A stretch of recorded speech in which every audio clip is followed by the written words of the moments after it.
Chapitre 5. Et toi, fils de l'homme, prends une épée tranchante, prends un rasoir de barbier, prends-le et le fais passer sur ta tête et sur ta barbe. Prends ensuite une balance à peser et partage ce que tu auras coupé. Tu en brûleras un tiers au feu, au milieu de la ville, à mesure que les jours du siège s'accompliront. Puis tu en prendras un autre tiers que tu frapperas de l'épée tout autour de la ville. Et tu disperseras au vent le dernier tiers, et je tirerai l'épée après eux. Toutefois, tu en prendras une petite quantité que tu serreras dans les pans de ton manteau. Et de ceux-là, tu en prendras encore quelques-uns que tu jetteras au feu et que tu brûleras dans le feu. De là sortira un feu contre toute la maison d'Israël. Ainsi a dit le Seigneur, l'Éternel. C'est là cette Jérusalem que j'avais placée au milieu des nations et des pays qui l'environnent. Elle a violé mes ordonnances plus que les nations, et mes statuts plus que les pays d'alentour, en pratiquant l'impiété. Car ses habitants ont méprisé mes ordonnances et n'ont point marché selon mes statuts. C'est pourquoi, ainsi a dit le Seigneur l'Éternel, parce que vous vous êtes montrés plus rebelles que les nations qui vous entourent, que vous n'avez pas marché selon mes statuts, ni observé mes ordonnances, et que vous n'avez pas même agi selon les lois des nations qui vous environnent, à cause de cela, ainsi a dit le Seigneur, l'Éternel, voici, moi-même je m'élèverai contre toi, et j'exécuterai mes jugements au milieu de toi, à la vue des nations.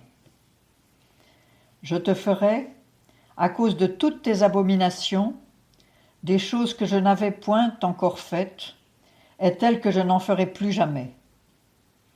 C'est pourquoi des pères mangeront leurs enfants au milieu de toi, et des enfants mangeront leurs pères. Ainsi j'exercerai mes jugements contre toi, et tout ce qui restera de toi, je le disperserai à tous les vents. C'est pourquoi je suis vivant, dit le Seigneur l'Éternel, parce que tu as souillé mon sanctuaire par toutes tes infamies et toutes tes abominations, moi aussi je détournerai mon regard, et mon œil ne t'épargnera point. Moi aussi je serai sans miséricorde.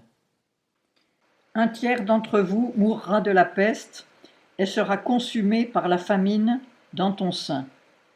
Un tiers tombera par l'épée autour de toi, et j'en disperserai un tiers à tous les vents, et je tirerai l'épée après eux. Ainsi ma colère sera assouvie, et je ferai reposer sur eux ma fureur. Je me donnerai satisfaction, et quand j'aurai assouvi ma fureur, ils sauront que moi, l'Éternel, j'ai parlé dans ma jalousie. Je ferai de toi un désert et un objet d'opprobre parmi les nations qui t'entourent, aux yeux de tout passant. Tu seras un objet d'opprobre et d'ignominie, un exemple et une cause de stupeur pour les nations qui t'entourent, quand j'exécuterai contre toi mes jugements avec colère, avec fureur, et par des châtiments pleins de fureur, c'est moi, l'Éternel, qui ai parlé. Quand je lancerai contre eux les flèches pernicieuses et mortelles de la famine, que j'enverrai pour vous détruire. Car j'ajouterai la famine à vos maux, et je briserai le pain qui vous soutient. J'enverrai contre vous la famine et les bêtes nuisibles, qui te priveront d'enfants. La peste et le sang passeront au milieu de toi, et je ferai venir l'épée sur toi. C'est moi, l'Éternel, qui ai parlé.